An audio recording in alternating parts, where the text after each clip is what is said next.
একটি আইপিএস অফিসারের ডিভোর্স হওয়া স্ত্রী ১০ বছর পর স্বামীর কুঁড়ে ঘরে পৌঁছালেন। সত জানতে পেরে গোটা গ্রাম হতবাক হয়ে গেল। দোস্তেরে, এই গল্পটি বিহারের বৈশালী জেলার একটি ছোট গ্রামের। দুপুরের সময় ছিল। গ্রামের ধুলোমাখা রাস্তায় হঠাৎ করে একটি সরকারি গাড়ি এসে দাঁড়ালো। লাল বাতি, চকচকে গাড়ি। গ্রামবাসীরা একে অপরের দিকে তাকালো। সবাই বুঝে গেল এ যে কোনো সাধারণ মানুষ নয়। গাড়ির দরজা খুলে গেল। যখনই একজন মহিলা বাড়িতে বেরিয়ে এলেন, গোটা গ্রাম চুপচাপ হয়ে গেল। তিনি ছিলেন আইপিএস অঞ্জলি সিং। খাকি পোশাকে, কঠিন মুখভঙ্গি নিয়ে, কিন্তু চোখে এমন কিছু ছিল যা পোশাকের আড়ালে লুকোনো যায়নি। তার দৃষ্টি সরাসরি সেই ভাঙাচোরা কুঁড়েঘরের দিকে নিবদ্ধ ছিল, যেখানে 10 বছর আগে তার সম্পর্ক ভেঙে খান খান হয়ে গিয়েছিল। কুঁড়েঘরের ভিতরে ছিল মনীষ, সেই মানুষটি যে একসময় তার স্বামী ছিল। অঞ্জলি কুঁড়েঘরের দরজায় এসে দাঁড়ালেন এবং সেই মুহূর্তে তার চোখের সামনে 10 বছর আগের জীবনটি ঘুরে দাঁড়ালো। তখনই ধরমপুর গ্রামই ছিল, কিন্তু তখন অঞ্জলি আইপিএস ছিলেন না। তখন তার হাতে বই থাকত এবং চোখে বড় স্বপ্ন। তিনি সেই সব মেয়েদের মধ্যে ছিলেন না যারা কপালের ভরসায় জীবন কাটিয়ে দেয়। মনীষকে প্রথমবার তিনি স্কুলে দেখেছিলেন। ধীরে ধীরে কথা শুরু হলো, তারপর দেখা সাক্ষাৎ এবং তারপর হৃদয়। অঞ্জলি তার স্বপ্নের কথা বললেন, আমি অফিসার হতে চাই। মনীষ কখনো হেসে উড়িয়ে দেননি, কখনো প্রশ্ন করেননি। শুধু শান্তভাবে বললেন, আমি তোমাকে সাহায্য করব, শুধু তুমি অফিসার হয়ে যাও। এই কথাটি অঞ্জলির কাছে সবচেয়ে আলাদা লেগেছিল। কোনো সন্দেহ নয়, কোনো বাধা নয়, শুধু বিশ্বাস। ধীরে ধীরে প্রেম হলো এবং তারপর বিয়ের পর জীবন কঠিন ছিল কিন্তু সুন্দর। অঞ্জলি রাতের পর রাত পড়াশোনা করতেন। মনীষ পাশে বসে থাকত, কখনো পানি রেখে দিত, কখনো বই। প্রথমবার যখন অঞ্জলি পরীক্ষায় ফেল করলেন, সে রাত্রি জুড়ে কেঁদেছিলেন। মনীষ কোনো বড় বক্তৃতা দেননি, শুধু তাকে বুকে জড়িয়ে ধরে বলেছিলেন, এইবার না হলে কি হলো, আমরা আবার পরিশ্রম করব। দ্বিতীয়বারও হয়নি। গ্রামবাসীদের কটু কথা শুরু হয়ে গেল। মনীষ সব শুনে চুপ করে রইলেন। তৃতীয়বার যখন রেজাল্ট এলো, অঞ্জলির নাম লিস্টে ছিল। মনীষ দীর্ঘক্ষণ সেই কাগজটা দেখতে থাকলেন। তারপর ধীরে ধীরে বললেন, এখন তুমি অফিসার হয়ে গেলে। তার কণ্ঠে গর্ব ছিল। কিন্তু এখান থেকেই সব বদলাতে শুরু করলো। শহর, বড় বাড়ি, নতুন দুনিয়া। শুরুতে অঞ্জলি আগের মতোই ছিলেন। মনীষকে সাথে রাখতেন, তার সম্মান করতেন। কিন্তু যতই পোশাকের ভার বাড়ল, সম্পর্ক হালকা হয়ে গেল। অফিসের কথাবার্তা বাড়িতে চলে আসতে লাগলো। মিটিং, কল, ফাইল, মনীষ সেখানেই ছিল, কিন্তু এখন সে পিছনে পড়ে যাচ্ছিল। একদিন অঞ্জলি বললেন, তুমি এই গ্রামের কাপড় পরো না। মনীষ চুপ করে রইলেন। পরের দিন বললেন, আমার সিনিয়ররা আসেন, একটু সাবধানে থাকো। মনীষ শুধু মাথা নাড়িয়ে দিলেন। ধীরে ধীরে অঞ্জলির বিরক্তি বাড়তে লাগলো এবং মনীষের নীরবতা তাকে বিঁধতে লাগলো। তার মনে হতে লাগলো মনীষ তার উন্নতিতে মানায় না। এক সন্ধ্যায় অঞ্জলি এক অফিসিয়াল ডিনার থেকে ফিরে এলেন। মনীষ শুধু এতটুকু বললেন, তুমি অনেক বদলে গেছো। অঞ্জলি পোশাক খুলতে খুলতে বললেন, বদলাতে হয়, সবাই তোমার মতো থাকতে পারে না। মনীষ সাহস করে জিজ্ঞেস করলেন, আমি কি তোমায় লজ্জা দিই? অঞ্জলি না চাইতে চাইতেও বলে ফেললেন, হ্যাঁ। সেই একটা শব্দ মনীষকে ভেতর থেকে কেটে দিল। সে রাত্রে তিনি খাবার খাননি এবং অঞ্জলি খেয়ালও করেননি। তারপর ঝগড়া সাধারণ ব্যাপার হয়ে গেল। অঞ্জলির মনে হতো মনীষ তাকে আটকে রাখছে। মনীষের মনে হতো সে নিজেকে হারিয়ে ফেলছে। একদিন অঞ্জলি স্পষ্ট বলে দিলেন, আমি এই সম্পর্ক আর টানতে পারবো না। মনীষ দীর্ঘক্ষণ চুপ করে রইলেন। তারপর বললেন, তাহলে ছেড়ে দাও। সেই কণ্ঠে রাগ ছিল না, শুধু ক্লান্তি ছিল। ডিভোর্স হয়ে গেল। কোনো কান্না নয়, কোনো আপোষ নয়, শুধু কাগজে একটা সম্পর্ক শেষ। অঞ্জলি ভাবলেন তিনি সঠিক কাজ করেছেন। মনীষ কোনো অভিযোগ না করে গ্রামে ফিরে এলেন। আর আজ 10 বছর পর আইপিএস অঞ্জলি খাকি পোশাকে, সরকারি গাড়ি নিয়ে, পূর্ণ অধিকার নিয়ে দাঁড়িয়ে আছেন সেই কুঁড়েঘরের সামনে, যেখানে একসময় তার সব কিছু ছেড়ে যেতে হয়েছিল। কিন্তু তার বুকের ভিতর কিছু একটা অদ্ভুতভাবে কাঁপছিল, যেন পুরনো কোনো ক্ষত আবার জেগে উঠেছে। অঞ্জলি ধীরে ধীরে দরজায় টোকা দিলেন। ভেতর থেকে ধীর ক্লান্ত কণ্ঠ ভেসে এলো, আসছে। দরজা খুলে গেল। সামনে দাঁড়িয়েছিল মনীষ। সেই মনীষ, কিন্তু একদম বদলে গেছে। শরীর আগের চেয়ে পাতলা, কাঁধে একটু নুয়ে গেছে, মুখে ক্লান্তির রেখা এবং চোখে এক অদ্ভুত শান্তি। এমন শান্তি যা অনেক কিছু সহ্য করার পর আসে। সে অঞ্জলিকে দেখল, তারপর তার খাকি পোশাকের দিকে তাকালো, তারপর কাঁধে চকচকে তারাগুলোর দিকে, এবং শুধু এতটুকু বলল, এখানে কেন এসেছো? অঞ্জলি এক মুহূর্তের জন্য স্তব্ধ হয়ে গেলেন। তার ধারণা ছিল মনীষ তাকে দেখে চমকে উঠবে, হয়তো রাগ করবে, হয়তো কিছু বলবে, কিন্তু সে এমনভাবে দাঁড়িয়েছিল যেন প্রতিদিনই কোনো অফিসারকে এভাবে দেখতে অভ্যস্ত। কুঁড়েঘরের ভিতরের দুনিয়া। ভেতরে মৃদু রোদ ঢুকছিল। মাটির মেঝে, এক কোণে একটি পুরনো চারপাই। দেওয়ালে হেলান দেওয়া ভাঙা চেয়ার। অঞ্জলি চারদিকে তাকালেন। এটাই সেই কুঁড়েঘর, কিন্তু এখন আরও ছোট মনে হচ্ছিল, যেন সময় এটাকেও সংকুচিত করে দিয়েছে। বসুন। মনীষ চেয়ারের দিকে ইশারা করলেন। অঞ্জলি প্রথমবারের মতো দ্বিধায় পড়লেন। এত বড় অফিসার হয়েও আজ তার বসতে কুণ্ঠা হচ্ছিল। তিনি চেয়ারে বসলেন। মনীষ চারপাইয়ের ধারে বসলেন। মাঝে এক অদ্ভুত নীরবতা, এমন নীরবতা যেখানে কথা থাকে না, শুধু স্মৃতি বলে। গ্রামে খবর ছড়িয়ে পড়েছিল মনীষের কুঁড়েঘরে আইপিএস ম্যাডাম এসেছেন, কিন্তু আশ্চর্যের বিষয় ছিল কোথাও কোনো হইচই নেই, কোনো ভিড় নেই, শুধু নীরবতা। অঞ্জলি বুঝতে পারলেন এই নীরবতা স্বাভাবিক নয়। মনীষ উঠে মাটির কলসি থেকে পানি বের করলেন, এক গ্লাসে ঢেলে অঞ্জলির দিকে বাড়িয়ে দিলেন। অঞ্জলি গ্লাস নেওয়ার সময় তার হাত দেখলেন, সেই হাত যা এক সময় তার জন্য মাঠে দিন রাত পরিশ্রম করত, এখন আরও বেশি রুক্ষ হয়ে গেছে। তিনি পানি পান করলেন। আপনি এখানে কেন এসেছেন? মনীষ জিজ্ঞেস করলেন। এটাই প্রথমবার তিনি তুমি না বলে আপনি বললেন। সেই একটা শব্দ অঞ্জলির বুকে বিঁধল। অঞ্জলি থেমে ডলেন। একজন আইপিএস অফিসারের কাছে প্রতিটি প্রশ্নের উত্তর থাকে, কিন্তু আজ তার নিজের আসার কারণের উত্তর নেই। মনীষ কোনো চাপ না দিয়ে বললেন, যদি কোনো জরুরি কাজ হয় তাহলে বলুন।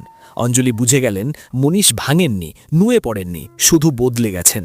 ঠিক তখন বাইরে দাঁড়িয়ে থাকা কমলা দেবী এগিয়ে এলেন, গ্রামের সবচেয়ে বয়স্ক মহিলা, যিনি সব কিছু জানতেন। তিনি অঞ্জলির পোশাক দেখলেন, তারপর তার চোখে চোখ রেখে বললেন, ম্যাডাম, ভিতরে জায়গা কম, কথা বাইরে রাখলে ভালো হয়।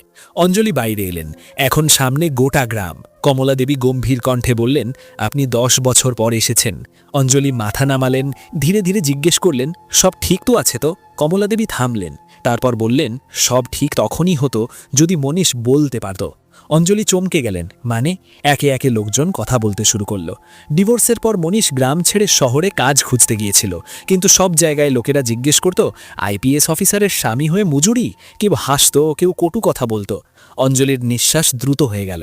কমলা দেবী বললেন, কিন্তু মনীষ কখনো বলেনি যে আপনি তাকে ছেড়ে গেছেন। সে শুধু এটাই বলতো, ভুল আমারই হবে। এই শুনে অঞ্জলির চোখ ভরে উঠল। একজন লোক বললেন, একবার থানায়ও ডাকা হয়েছিল। অঞ্জলি ভয় পেয়ে গেলেন। কেন? মিথ্যে মামলায়, লোকটি বলল। লোকেরা বলতো আইপিএস বউয়ের নামে ভয় দেখায়। মনীষ শুধু বলেছিল, নাম নেবেন না, সে আর আমার নয়। কমলা দেবী শেষ কথাটা বললেন, ম্যাডাম, মনীষ আপনার জন্য নিজের কণ্ঠ হারিয়েছেন। এখন সে কম বলে এই কারণে যে যখন বলতো লোকেরা হাসত। অঞ্জলি পেছনে ফিরে তাকালেন। মনীষ কুঁড়ে ঘরের দরজায় দাঁড়িয়েছিলেন, নিঃশব্দ, একদম নিঃশব্দ, যেন এই সব কথা তার নয়, অন্য কারো।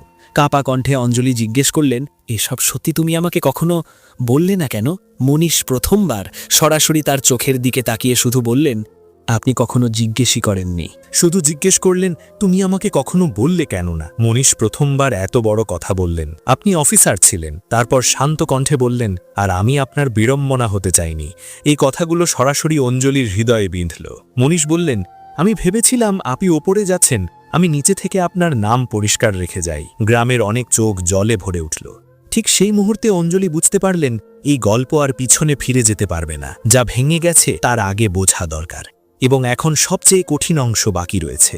এখন প্রশ্ন এই নয় যে সত্য কি ছিল, প্রশ্ন হলো এখন কি হবে। দুপুর গড়িয়ে গেছে। মনীষ অঞ্জলির দিকে তাকালেন, তারপর চোখ সরিয়ে নিলেন। এখন যান, তিনি বললেন। এই শব্দগুলো আদেশ ছিল না, বন্ধ দরজার মতো ছিল। আমি সাহায্য করতে চাই, অঞ্জলি বললেন। তার কণ্ঠে কোনো আধিপত্য ছিল না, কোনো অফিসারের কঠোরতা ছিল না, শুধু একটা চেষ্টা ছিল। মনীষ হালকা মুচকি হাসলেন। ঘর, কাজ, চিকিৎসা যা চাই সব দেব, অঞ্জলি বললেন। মনীষ প্রথমবার হাত তুলে তাকে থামালেন আর সচেতনভাবে বললেন, আপনি অনেক বড় অফিসার, আপনার কাছে সব কিছু আছে, কিন্তু যা আপনি দিতে চান তা আমার কাছে আগে থেকেই ছিল। অঞ্জলি বুঝতে পারলেন না। মনীষ, আমি ক্ষমা চাইতে এসেছি। তার কণ্ঠ ভেঙে পড়ল। আমার অনেক বড় ভুল হয়েছে, আমি চাই তুমি ভালো থাকো। মনীষ তাকে দেখলেন সরাসরি, দীর্ঘ দৃষ্টিতে। আমি ঠিক আছি, তিনি বললেন।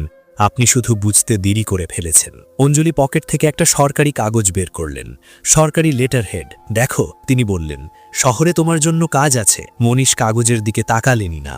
কেন? অঞ্জলির কণ্ঠ ভেঙে পড়ল। মনীষ বললেন, আমি এখন কারো অনুগ্রহ নিয়ে নিজেকে আবার অস্বীকার করতে চাই না। যখন আপনার কাছ থেকে কিছু চাইনি তখন আপনি অফিসার হয়ে চলে গেলেন। এখন যখন আপনি অফিসার হয়ে ফিরেছেন তখন কি করে চাইতে পারি? গ্রামে কোনো ফিসফিসানি নেই, সবাই শুনছিল, সবাই বুঝছিল। মনীষের কথা শেষ হতেই সেখানে দাঁড়ানো প্রত্যেক মানুষ নিজের নিঃশ্বাসের শব্দ শুনতে পেতে লাগল। অঞ্জলির হাত থেকে সেই সরকারি কাগজ ধীরে ধীরে নিচে সরে গেল। ঠিক সেই মুহূর্তে তার উপলব্ধি হলো, ক্ষমতা, শক্তি, পদ সব কিছু থাকতে থাকতেও আজ তিনি সবচেয়ে খালি মানুষ। অঞ্জলি চোখ বন্ধ করলেন।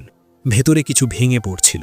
তিনি বললেন, মনীষ, আমি সব কিছু ফিরিয়ে আনতে পারব না, কিন্তু যদি আমার কারণে তোমার কখনো কোনো কষ্ট হয়ে থাকে, সেই বোঝা আমি জীবনভর বহন করতে চাই। মনীষ হালকা শ্বাস নিলেন।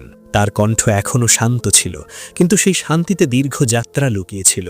কষ্ট সবাই পায় অঞ্জলি, পার্থক্য শুধু এটাই যে কেউ কেউ কষ্টকে কণ্ঠ বানায় আর কেউ কেউ কষ্টকে নীরবতা বানায়। আমি নীরবতা বেছে নিয়েছিলাম। কমলা দেবী এগিয়ে এলেন, তার চোখে জল। ম্যাডাম, মনীষ কখনো কারোর কাছে অভিযোগ করেনি, কিন্তু এই গ্রাম জানে সে কিভাবে নিজেকে সামলেছে। সে মাঠে কাজ করে, বাচ্চাদের ফ্রি পড়ায়। গ্রামের ছেলেরা বলে, মনীষ ভাইয়ের মতো মানুষ হতে পারলে জীবন জিতে যাবে। অঞ্জলি চমকে উঠলেন। তিনি মনীষের দিকে তাকালেন। তুমি বাচ্চাদের পড়াও? মনীষ মাথা নাড়ালেন। যা আমি পাইনি তা আর কাউকে কেন না পেটে দেব? এই এক বাক্যে অঞ্জলির চোখের সামনে পুরো ছবিটা স্পষ্ট হয়ে গেল।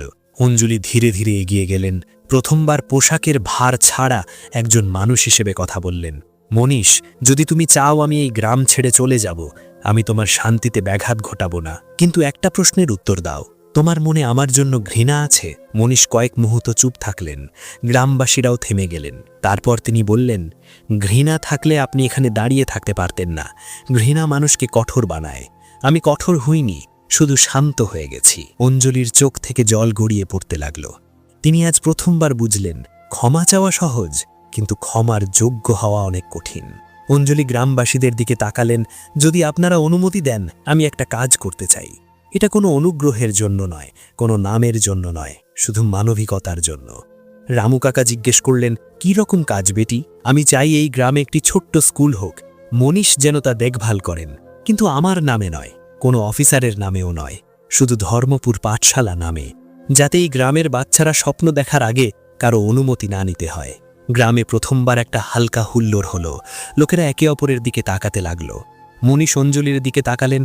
যদি আমি না করি? অঞ্জলি মাথা নামিয়ে নিলেন। তাহলে আমি প্রশ্ন না করে চলে যাব। এটাই আমার প্রায়শ্চিত্ত হবে। মনীষের চোখে প্রথমবার জল এলো। তিনি ধীরে ধীরে বললেন, আমি স্কুল চালাবো, কিন্তু আপনার কারণে নয়, বাচ্চাদের কারণে। অঞ্জলি মাথা নাড়ালেন। তার মুখে হালকা স্বস্তি ছিল। তিনি বুঝে গিয়েছিলেন এটা কোনো আপোষ নয়, এটা সম্মান। সন্ধে নেমে আসছিল। সরকারি গাড়িটা এখনও গ্রামের বাইরে দাঁড়িয়েছিল। অঞ্জলি চলে যাবার আগে শেষবারের মতো মনীষের দিকে তাকালেন। মনীষ, তুমি কি কখনো আমাকে ক্ষমা করতে পারবে? মনীষ আকাশের দিকে তাকালেন, যেখানে সূর্য লাল হয়ে উঠছিল। ক্ষমা তখনই দেওয়া হয় যখন সামনের মানুষ নিজেকে দোষী মনে করে। আপনি মেনে নিয়েছেন, এটাই যথেষ্ট। অঞ্জলির চোখ ভরে উঠল। তিনি কিছু না বলেই হাত জোড় করে নিলেন। গ্রামের লোকেরা রাস্তা করে দিল। কোনো স্লোগান নেই, কোনো হাততালি নেই, শুধু প্রশান্তি। গাড়ি চলতে শুরু করল। অঞ্জলি জানালা দিয়ে বাইরের দিকে তাকিয়ে রইলেন। তিনি অনুভব করলেন আজ তিনি প্রথমবার অফিসার নন, মানুষ হয়ে যাচ্ছেন। পিছনে গ্রামে মনীষ দাঁড়িয়ে রইলেন। তার মুখে কোনো জয়ের ভাব নেই, শুধু সন্তোষ। তিনি কুড়েঘরের পাশে দাঁড়িয়ে থাকা বাচ্চাদের ডেকে বললেন, কাল থেকে পড়াশোনা সকালে শুরু হবে। বাচ্চাদের চোখ চকচক করে উঠল। গল্প এখানে শেষ হয় না, গল্প সেখানে শেষ হয় যেখানে অহংকার ভেঙে যায় আর মানুষ বেঁচে থাকে। এই গল্প থেকে শুধু এটুকুই শিক্ষা মেলে যে সম্পর্ক পদ দিয়ে চলে না, ইজ্জত আওয়াজ দিয়ে হয় না, এবং সবচেয়ে বড় শক্তি নীরবতার মধ্যেও থাকতে পারে।